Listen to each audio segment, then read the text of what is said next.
William Whalen here for GetMoreSports.com. Recruit, reload, UCLA. We are on to Westwood to talk about Steve Alford's Bruins, and this is a case where you are getting a mix of reload and recruiting because you definitely have several players coming back from this year's team that made a run to the Sweet 16 that are certainly capable, and we want to start off with point guard Bryce Alford.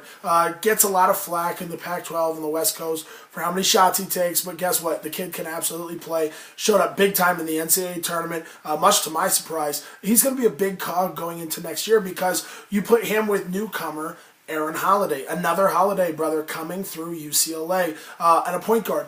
Can play a little bit of the two, but he's undersized for the two. So those two's dynamic is going to be very interesting because you could bring Holiday off the bench and keep Alford running the show. You could even move Alford or Holiday to the two-guard spot if you wanted to go small, maybe be a little bit more explosive. I think that's going to be definitely something to watch. Guys like Isaac Hamilton on the perimeter are going to be really big because you pair him with a guy like freshman Prince Ali who's coming in.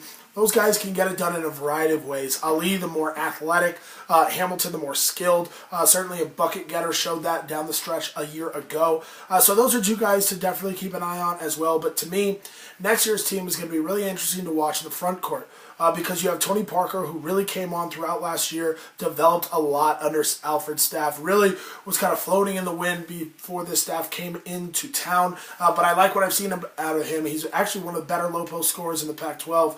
And then you pair him with a guy like Thomas Welsh, a true 7-footer, not the most athletically gifted at all, but certainly skilled enough, willing to be a team player, definitely can get you some rebounds, some block shots. And then you bring in a guy like Alex Olasinski, really one of the more versatile four men left in the country that Bruins pick up in the spring recruiting period. A stretch four, knock down outside shots, can pass the ball, can run a pick and roll, pick and pop game with a guard. I like that pickup a lot, actually, and he got a lot of practice doing that in the prep circuit, running with his AAU team, the Colorado Hawks. That is almost exclusively what they run, and he got a lot of practice at that. So I think when he goes to UCLA, he's going to be well prepared for that kind of an offense. This is an interesting Bruins team. There's talent all over, but there's interesting position battles all over as well. It can be very fun to watch how this team develops next season.